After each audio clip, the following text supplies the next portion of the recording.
Welcome to the Embodiment podcast. This show is for you if you see the body as more than a brain taxi. It's for people interested in coming home to the body as a holistic aspect of who we are and how we live. Episodes contain practical tips, exercises you can take away, and interviews with specialists from around the world. I'm your host for today, Mark Walsh. So on the show today, Loch Kelly. So Loch is, I would say, an innovative mindfulness teacher. He's author of a new book on effortless mindfulness, also a psychotherapist. He's come recommended to me by some of my friends who are really quite senior meditators, like my friend Andy Pace, who's used to be a monk and now teaches meditation all over London. So some really experienced people have said, like, this guy's, there's a million mindfulness teachers out there, but they said this guy's a bit special, a bit different. So I thought I would get him on the show. So Loch, welcome. Thanks so much, Mark. Great to be here with you and everyone else. Where are you in the world today? So I'm coming from New York City, which is where I live with my wife and my cat. Important. My wife will be listening. I was just saying to Loch beforehand, I'm in the Sinai today, so I'm in the desert in Egypt. Wow. Beautiful Red Sea next to me, and there's rocket attacks going on next door. Wow. So I've sort of escaped Israel to go spend some time on the beach. So I've ended up in a quite a pleasant hotel. It's not so much hardship. Okay. And so you've got me in. If listeners, I sound different today. I'm in a slightly more chilled out beach holiday kind of a mode. Huh. So I'm looking forward to this. Yeah, I hope you're safe and chilled out. It looks that way. Tomorrow in Tel Aviv, maybe less so. Here's okay. What about you? Like, how did your journey begin? How did you get interested in mindfulness, but also the body?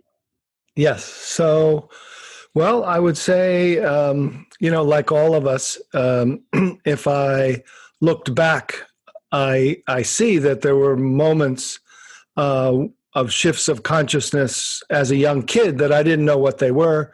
Nobody was talking about them.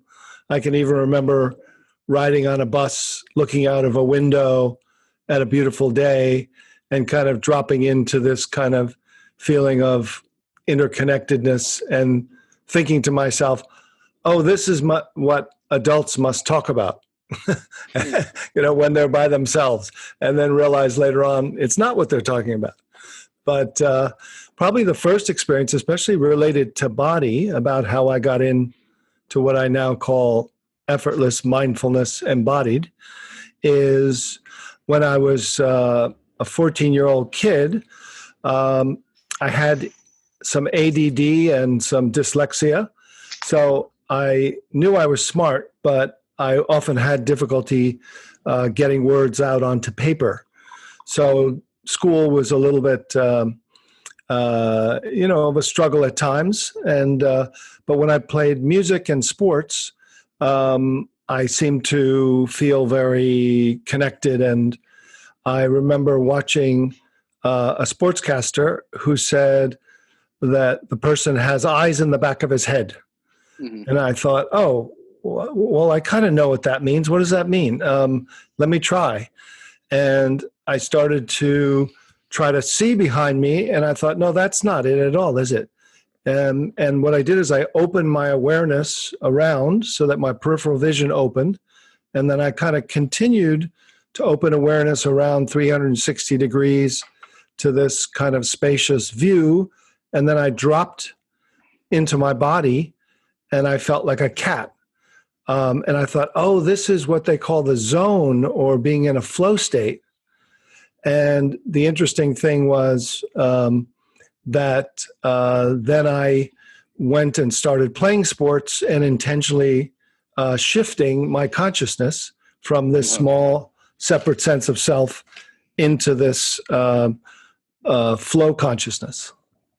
Loch, it's interesting, isn't it, that as kids have these altered states and different things. I even remember trying to cause them. I would press on my eyes and I would hold my breath. And then, you do a little bit of sports and you start having these weird states where you're like, oh, I just kicked the ball and it went in the net and I can't normally kick it from here. And I didn't even know I was doing it. And it was like, what the hell happened? And actually this weird idea that these things are just part of life. And then no one's talking about them. It was like, I'd see some book and it would say something about an ancient yogi or something. But as a kid, I remember thinking, why is this not the stuff of daily conversation? Yes. Beautiful. Yeah. And so in some ways I was fortunate enough to kind of bumble along until I became more and more interested in these kind of things. And in fact, that I started playing, I played ice hockey goalie. And so my good friend one day said, "Hey, man, you played such a great game. How did you do it?" And I kind of said, "You really want to know?" And then I said, I opened my awareness around behind me. I drop into my body. I feel interconnected with everything. The guy shoots the puck through the legs, and my hand goes up, and the puck ends up in my glove. And he kind of looked at me, dropped his jaw, and went, "Oh, wow, cool, man," and walked away. Yeah, there's no. What do you say to that, right? Right. Like, it's like there isn't a context to say to that, you know? Yeah. But then one of the seniors on the team, I was like a sophomore in high school. He came the next week and he threw a book at me and he said, "Here, kid, read this." And it was Zen and the Art of Archery. So it was a thin little book, one of the first books published about, kind of putting Zen or meditation in action, embodied meditation, into some language. And I immediately went, "Oh, wow, this is so cool. People are, not only talking about it, but they value it. And it's one of the most important things in many cultures." Got it. And what was your formal training then? Was there a particular school? Did you go sit Zen or Tibetan Buddhism? I mean, what was your meditation journey? Yeah. So I was always, kind of interested in what I now call the human being lineage. So I wasn't much of a joiner or a follower or a guru kind of person. I was always interested in, let me find out how to do it. How do you teach it? What are the results? So I started with TM at 16. And then I did Zen in college. And then in graduate school, I actually went to a school for psychology and spirituality, and then went on a fellowship to Sri Lanka, where I sat some longer insight meditation retreats, Vipassana or Theravada Buddhism. Mm-hmm. And I did 5-day retreats, 10-day retreat, 21-day retreat, and, enjoyed the benefit of it. And then what happened is I went up north to Nepal and met a teacher from the Tibetan tradition named Toko Urgyen Rinpoche. And with just 12 people in a small room, he gave a little talk. And then he said, he gave this little way to shift my awareness, or our awareness. And within 3 minutes, I felt the same way as I did at the end of a 10-day retreat. Okay. So this is the big thing I was hearing about you from my friend Andy, and I listened to a couple of things of you. So it's, hey, we can go off and do these long retreats, and they feel, you feel good about them at the end, but it's a hell of a lot of work. And for me, even making time for a 3-day retreat is hard for me in my life. And I think most listeners are the same. And, to make a 10-day retreat once a year, which I try and do, most years I manage at least one 10-day retreat. A couple of years I manage 2 or 3, but if I manage 1, I feel like I'm doing pretty well, And then I feel really good, and then it fades. That's it. Yeah. And then it's like, shit, how do I get back to that level? Which now it's annoying, because now I know that my mind can be that way. That's right. It's not like I'm ignorant about it. It's like I've done fucking, enough retreats over the years that I've got some pretty deep states. And then when I'm just getting frustrated, like I was getting frustrated today, someone was speaking at me in Egyptian, and I was, Arabic, and I was not communicating very well. And I was like, I really needed the Wi-Fi in the hotel. And it's like, damn, I'm not just annoyed. I'm annoyed that I'm annoyed, because I know that there's much more expansive states possible. Yes. So I'm hearing increasingly from other people, okay, how do we move this quickly, without getting into everything's got to be right now, grasping everything's got to be efficient Western mind.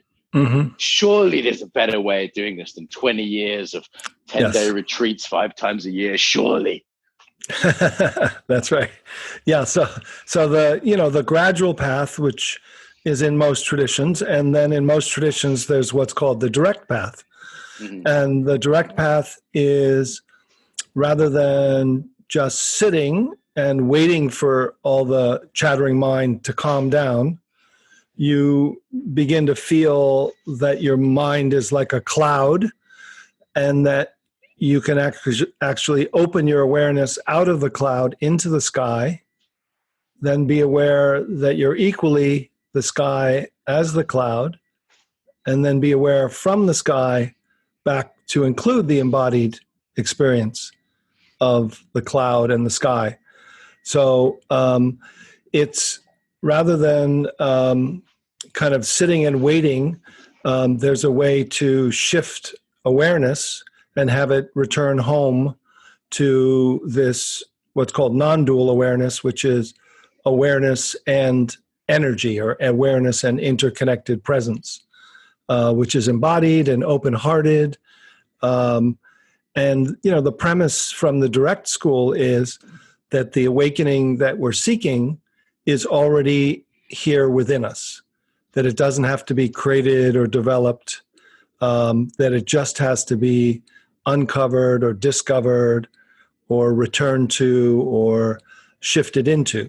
And so, okay, so there's two basic philosophies, isn't there? One which aligns with liberal views, one which aligns with conservative views. So the conservative view is a kind of growth to goodness. We have to acquire skill. And there's some truth in that. And then there's this liberal view, which is actually we're born good, we're born with this capacity, and it's more about letting it come through, or getting out of the way of it. And it sounds like you're very much more aligned with this second view. Yes, although I would kind of modify that in that, there are many areas of human growth and development and psychology that does require development and learning, like learning to read and write.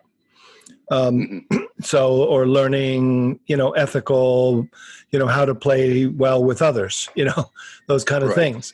But what this is about isn't about all of the contents of consciousness. This is about the context, or the essential essence of who we are, that isn't a thought-based, small, separate sense of self. Okay, so what I was happy when I heard this, and I kind of made some intuitive sense to me, because there's been times when I've had glimpses that were relatively brief, and some of them felt like accidental. You know? That's right. Like little mini enlightenment type experiences. Yeah. And some of them felt like, I did something which enabled that. Like you were saying about the eyes in the back of the head, I brought my awareness all around me. And all of a sudden my life got radically more free very, very quickly. And what I was left with when I listened to you on a kind of a couple of things was, okay, I still don't quite get the method. What is the method then? Like, what do we do? What do we do? I mean, here on a podcast, I can give you, a couple little, what I call glimpses or shifts of awareness, or ways of dropping the small efforter, and then kind of point, or, inquire whether you can, feel this. And know this directly. But, this is why I wrote a book, and this is why I have YouTubes and things like that. But there's a series of, methods, just like when you learn insight meditation, or what I call deliberate mindfulness. There's a couple of ways to go about it. You sit and, bring your attention to your breath. When your mind wanders, bring it back. So here, the primary method is either relaxing the doer, or shifting out of that small felt sense of this habit of organizing your mind and your identity in the middle of your head, looking out of your eyes.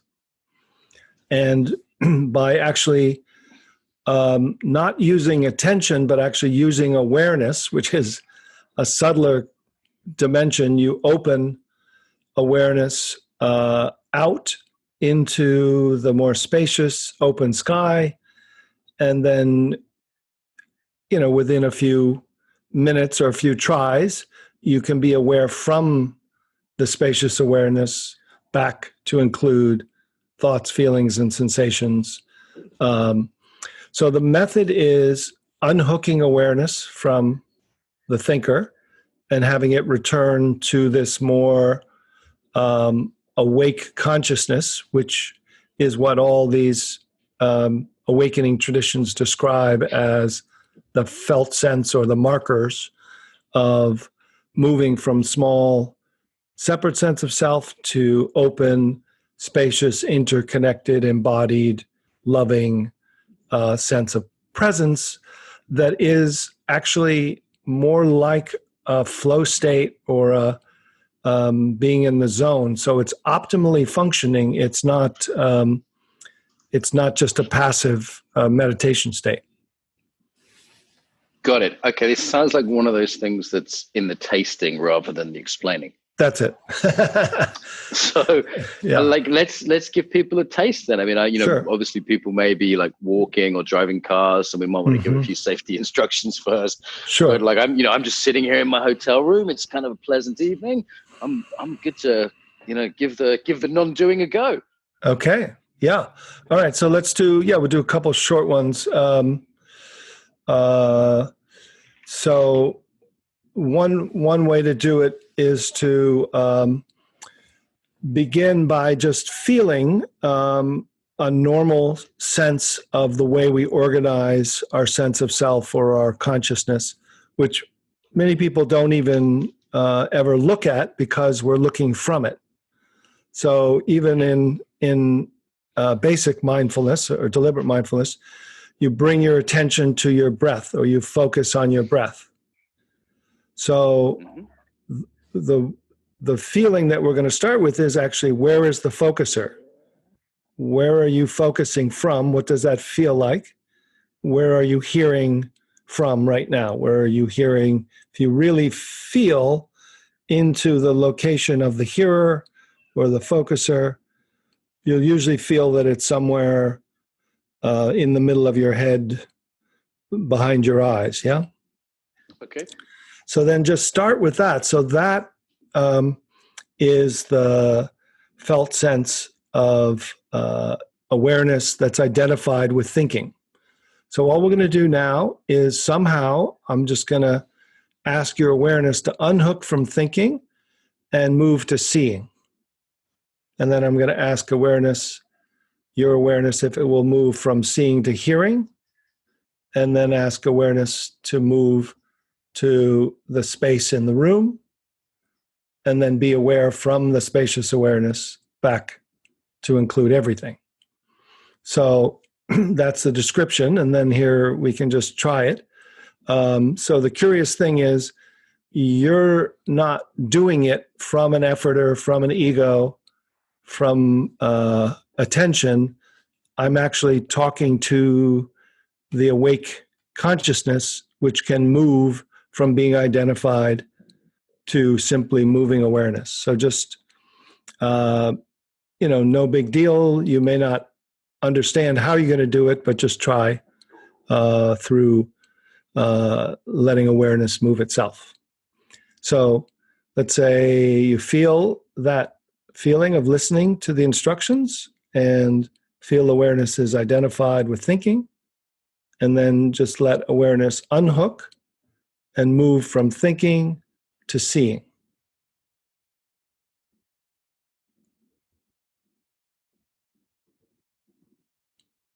So just notice that shift when awareness isn't orienting by thought, and now it's just simply seeing and awareness.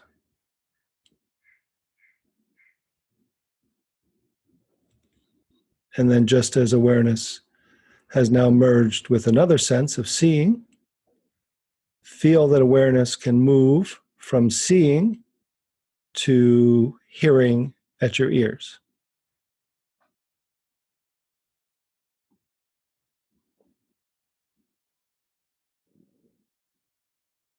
So just hearing, not focused on what you're hearing or who's hearing, just awareness and hearing. And then just as awareness is able to focus in this small area of your ears as you hear, notice that awareness can unhook from hearing and open to the space in the room. So let awareness become big, being interested in first in the sound moving through space, but then becoming more interested in the spacious awareness that's aware of the space.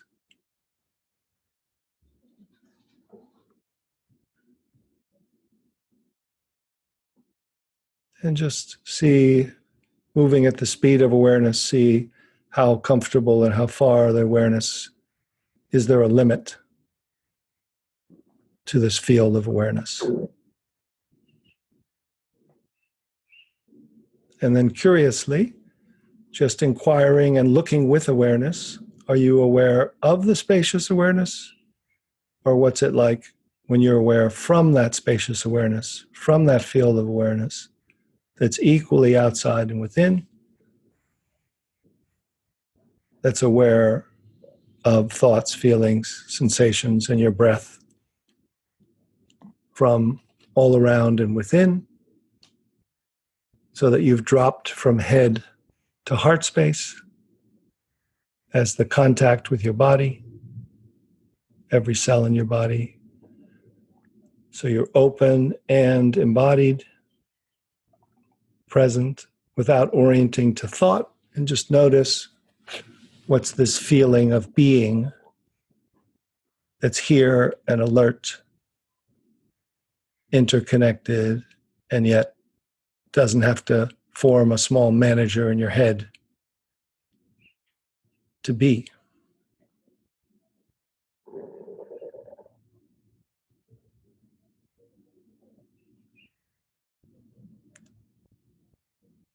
Yeah, so just feeling this feeling of being. And from here, then you can start to, without going up to your head, you just remain at home in this open-hearted awareness and let information come from the office of your head down home into your heart. And then you can begin to speak or talk or walk without having to go back to a calmer ego. You've actually upgraded to what's called heart mind. Okay. Can I share my experience of that? Please. So suddenly found it very pleasant and relaxing. I'm sitting outside of I can see 4 countries from where I am: Saudi Arabia, and that's Jordan and Israel, and I'm in Egypt. So it's quite a spacious, pleasant place to be doing it, looking over the Red Sea, and it certainly found it relaxing. And then I found it difficult to distinguish the instructions between, like, I'm used to like moving between the sensory modalities, like aware of hearing, aware of body, aware of sight. Yeah. And then the last one, aware of space. I'm sort of getting that. Yeah. And then when it was be like aware from space, I think I lost it a bit at that point. I'm not sure if I was following the instructions accurately at that point.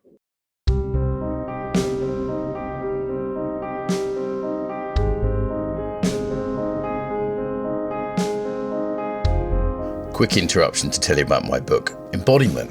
Creatively named, hey? Actually, Embodiment Moving Beyond Mindfulness. You can find this online at theembodimentbook.com. That's theembodimentbook.com. So this book is an introduction to the whole field. If you like these interviews, you'll probably love this book. Funny stuff, poems, personal stories from my life, illustrating what embodiment is all about, and loads for professionals in the field too. Top teaching tips, language tips, that kind of thing. Yeah, a real condensation of everything I've learned about embodiment, basically. So you can get pre-orders at Amazon.com, and if you just put in Embodiment Moving Beyond Mindfulness, that's the name of the book, or go to theembodimentbook.com. On there, you'll see quotes from various teachers, a bunch of fun illustrations, and you can also get the first chapter completely free online at theembodimentbook.com. Enjoy, and back to the interview.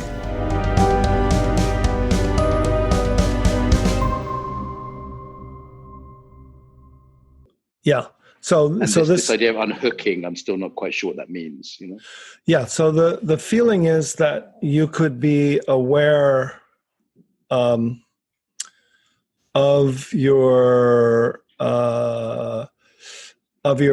breath at your belly, or you could unhook awareness and have it drop down and be aware of your jaw from your jaw, be aware of your throat from your throat, be aware of your upper body from your upper body, and be aware of your open-hearted awareness where breath is happening directly from within. So the key move, which actually those who have meditated find harder because they've actually reinforced the habit of a focuser from within the head. Mm-hmm. So this the key move in this awakening or effortless mindfulness is a decentering or a discovery of no self. So it's literally moving from a strong attentional ability, which most mindfulness has developed, to a experience of being aware from more open mind and open heart, from big sky mind or choiceless awareness or spacious, embodied, interconnected feeling of unity consciousness or flow. So let me just keep digging into this because I like it and I kind of want to keep interrogating it a bit. So a few years ago in meditation practice, I've become aware I got very good at sort of shining the spotlight of attention at my breath or, external objects but I realized it wasn't really an embodied approach. It was just like this sort of little guy in my mind pointing this torch, putting this flashlight of concentration, you would call it, at things. And then there was other times I meditated when I just felt like I dropped that and I was aware as my body rather than of the body. Yes. And it was like the awareness was coming from inside. And as you said, it wasn't just like the head sitting on top, pointing this flashlight to everything. Is that the kind of thing you're talking about? Like that distinction? Yes, that's exactly, that's kind of the local awareness, being aware from within the cloud of sensations of your body, rather than from a small focuser in your head. And what I found difficult is to teach that. So I teach embodiment students and I teach them meditation because, working with attention, with awareness, super useful for anyone interested in the body. Mm-hmm. And I used to teach this kind of old, standard Theravadan style type meditation, focus on the breath, focus on the body. If your mind drifts, come back. And then I realized that really wasn't the point. And in fact, in some ways was going against embodiment. It was making people almost less embodied. It was making them just sort of more cut off from this sort of head observer, almost controlling, like I can now pay attention to my breath, Yes. And I've been really struggling, like sincerely, I'm asking you as a teacher, Sure. Like I'm really struggling to convey how to teach this embodied awareness. I know it's different in myself, but I don't know how to convey that difference. Yeah. So the three practices that can help that, and there's a bunch of practices in my book. So the first one we did today was you go outside to come in. And the next one I was describing is, you could say, is doing a body scan, but not from your head. So you literally are aware of your sensations in your face. Now, how? I'm going to interrupt you, and I'm a son of a bitch for this long. Yeah, that's right. How do I do the difference or instruct the difference between being aware of my face and being aware from my face? Okay, so let's try this. So that first you need kind of at least the hypothesis that what's called interpersonal neurobiology, which is Daniel Siegel and a lot of the other, which is that you're not necessarily aware from your brain. So you can be aware of your whole body from your whole body. You can be aware of your knee from your knee. So then if you just feel as if you are aware from your head, and let's just try a simple exercise, just feel as if the awareness unhooks and then drops to be aware of your jaw and your smile from your jaw and your smile. So rather than stretching attention down or looking from, feel as if this bubble of awareness is now where the subject and the object are in terms of it being space, aliveness, and awareness. And then feel as if awareness drops into your throat and is aware of the sensations, space, and awareness directly from within your throat. And if you bounce up to look to thought, just don't look to thought to know. Just feel as if you're directly feeling like you're balancing on a bicycle. It's just a direct experience. And then feel as if awareness can drop below your neck and be aware of your upper body from within your upper body. And then it can continue down to be aware of your belly and your back from your belly and your back. So you feel as if you're aware of your body from within. And if you feel it from within, there's no image of your body. It starts to actually open up. So there's not even a boundary.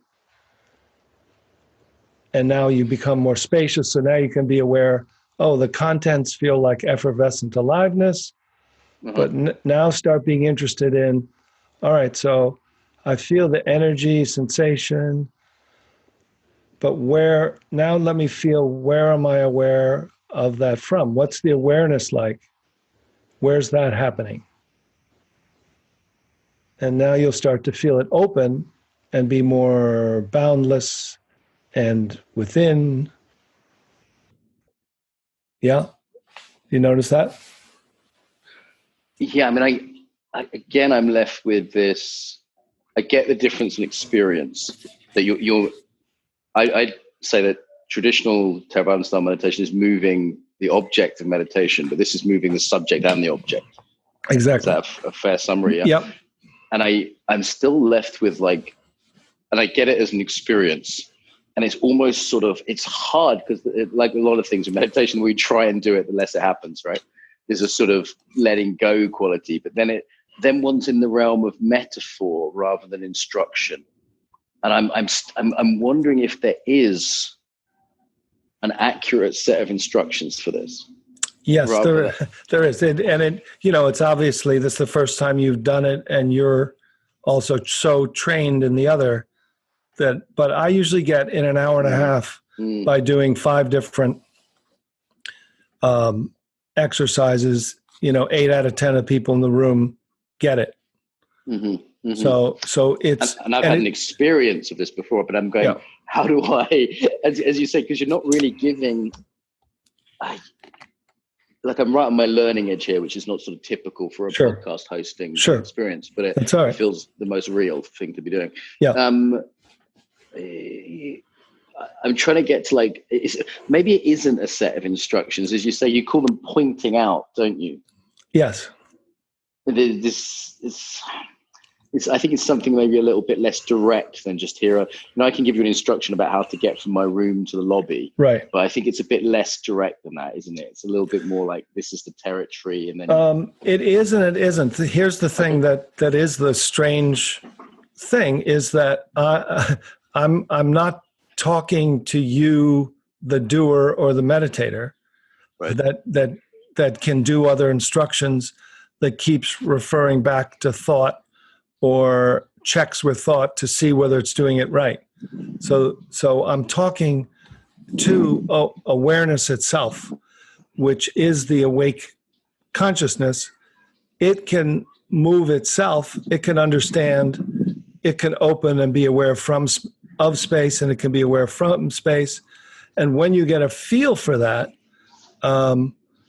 it's just like, it's a whole nother type of consciousness that only showed up occasionally in my meditation when I stopped doing anything.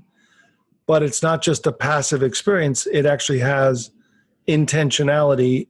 Awake consciousness can move itself, know itself, but it's palpably, it's invisible but palpable. And you have to get a feel. That's why the feeling of unhook awareness literally means as soon as awareness unhooks, the doer is no longer doing anything, and it can't refer to thought. It's actually using flow consciousness, or what's called implicit memory. So it knows where it is, but it's more like balancing on a bicycle. If I were to say to you, okay, Right. How to, balance on a bicycle, let me tell you how to do it. I mean, that's procedural learning rather than that's it. In terms of neurologically, that's a different kind of learning, right? You can't read a book on how to ride a bicycle. You can't give the instructions on it. You can only give a set of guidelines that can help someone learn that feeling. That's it. But then when you do it, it is a whole nother system. Yeah. So awareness, this awake awareness is not attention. The local awareness that focuses on your throat from within your throat, or your body from within your body, is not attention. It's not even, doesn't light up your attentional system in your brain.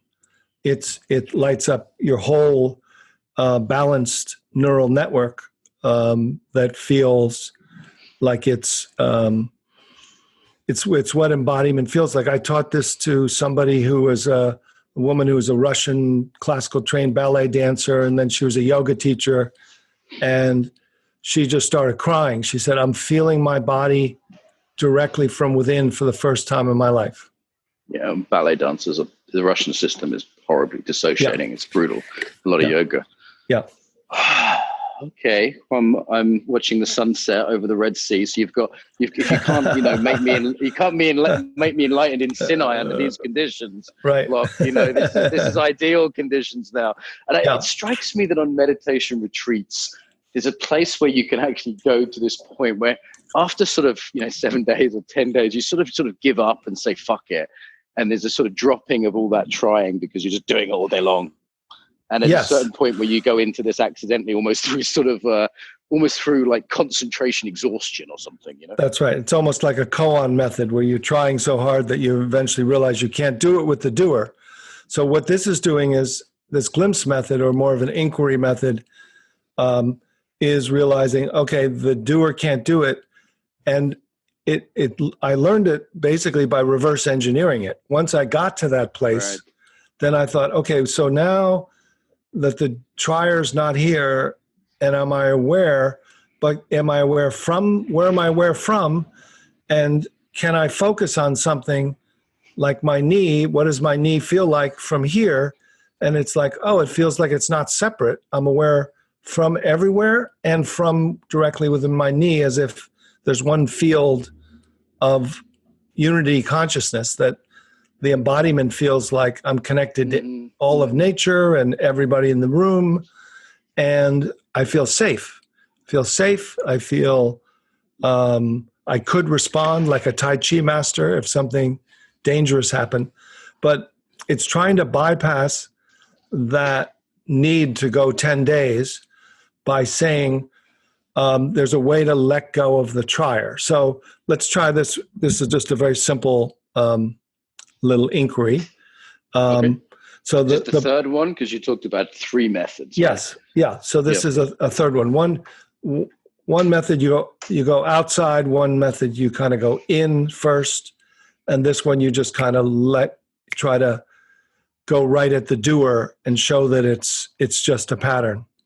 So, the premise is that the cause of suffering is this habit of creating this small separate sense of self, which is why the Buddhism, they say you realize no self. So what is the self? It's created by thought, going to emotion, going to sensation, creating a doer that's trying to solve the problem of self. It's trying to solve the problem of happiness. It keeps self-referencing thought going to thought, but it creates this thought-based efforter that's trying to get something, but it can never get anything because it's made of thought. And if it would just relax, then your awareness could feel a whole nother dimension of consciousness within a moment. So the simple inquiry for you and your audience is to understand this question with your mind and then look with awareness. what's here now when there's no problem to solve on the level of identity? There's nowhere to go and nothing to do. Just feel what's aware. Where are you aware from when there's no problem to solve?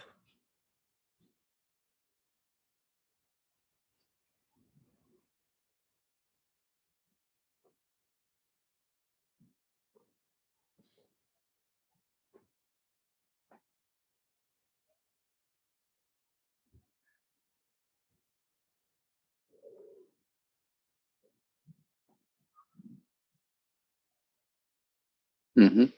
Yeah. What do you notice? Well, it's very calming. Yeah. And there's sort of part of me which is always wanting to plan. I'm a big planner when I, always got a thing to do and a thing to do next, and dropping that's kind of a relief. And then that part of me came back a little bit. It's like, hey, this is really passive. You've got shit to do, Mark. Like I've lost track of the time. Like I'm supposed to be on a call after this. Like what's the time? Like you better check out the time. Oh, you got 10 minutes. Okay, Yeah. So that's just a subpersonality. That's like the ego function becomes the ego identity. So that part's okay on a functional level, but what's aware of that little part that's got stuff to do? Yeah. What's here? Yeah. Who's aware of that? What's the essence of the feeling that's a nice method, right? When you kind of go, okay, so there's a thought. I'm not my thought. Okay, so what am I? You can keep kind of taking that back, can't you? Mm-hmm. Do beginners get this? Because like the body method took me quite a few years before that made any. Like Andy, my friend's pretty advanced. He used to be a monk and stuff, and I'm going. Complete beginners get this distinction? Because I'm struggling with it. Yeah, I'm like, I mean, if it's harder to do it on a podcast where you're working. Sure. That's really part of it. Literally, if I had you one-on-one where you didn't have the other part of you making lists and the other part of you thinking, I'm on a podcast. I'm responsible podcast. I'm responsible all the time. If I get to go for a swim before I close the beach. That's right. I've got things to think about. Well, listen, but if people they come into a room, like people come into a room, people will like, I just had somebody, who started dating. She was starting to date somebody and said, "Oh, you want to come to this, event with me?" And he was like, "Oh, okay, sure." And he was like sitting in the back with his arms folded, oh, geez, when is this thing over? When am I getting laid? And all of a sudden, he just like his arms come down, he sits up straight, his jaw drops, and he goes like, "Oh my God!" He puts his hand up and says, "Oh my God, this is like when I'm rock climbing. Like I just accessed the most joyous, connected feeling of my life that I thought I could only get when I was rock climbing. And it's right here in the middle of New York City. Like what just happened?" So it literally is, it just takes an hour and a half to glimpse 8 out of 10 people. And then there's a little learning about what I call training to remain in this flow consciousness and more of an open-hearted awareness. And then we add talking and doing and walking and with open eyes. And I also train people to, access this with your eyes open so that you can, because we live, to live and awaken. Yeah. Got it. I do the same with embodied practices. If you can't do it driving or in a meeting, then what's the point? This is where you're living your life. That's it. Well, look, you've definitely, despite with your cool Scottish name as well, you've definitely kind of piqued my interest. And when I'm in New York and when I'm not, I had quite a deep experience today. And actually, I'm managing like the time and podcasts. And if I seem like I'm kicking the tires a bit, that's actually me, showing respect to what you're doing, and I'm wanting to learn it. So that's just how I learn. Good. I definitely will give you a shout when I'm in New York next. I'm in New York next year at some point, so I'll give you a shout and see if I can. That'd be great. Come and sit with you when I don't have the demands of the podcast. I wish you could see the moon here now, man. It's just such a beautiful evening here. It's really beautiful. Oh, great. And the missile attacks we'll to deal with tomorrow in Tel Aviv. So I'll be glad I have some meditative, even a meditative glimpse tomorrow. I think I'll be very glad that I've had that today. So listen, so there's one more question I have before we go into like wrap up and where people can find you. Like, what about the therapeutic part then? Because this is thing happening, particularly in the States, where like people are trained in these Western therapeutic traditions. Yeah. And also this Eastern mindfulness and now mature practitioners in both. I've seen a couple of Tibetan Buddhists who are 20, 30-year experienced therapists as well. How does this impact you, this kind of therapy vibe, and how does that combine with the meditation? It's pretty much necessary to both wake up and grow up. First thing is to say very obviously, if anybody has been reading the news about spiritual teachers and gurus and lamas, there's been some of the major teachers have ended up acting out with money or sex or most of them. So what is that about? That's something curious, because I think there's an initial waking up from that ego center, but unless you grow up after you wake up, if you think you're done, you're not going to be dealing with your shadow parts and the trauma from childhood and the fullness of human life, which has to be healed up. And you have a greater resource once you have a kind of awakening to a loving, awake, spacious, embodied consciousness. You can access and heal these repressed contents and parts of you that are shadow parts and shame-based, fear-based, early developmental parts. So the two go very well together. I've been combining them. And I continue to work with neuroscience, psychology, and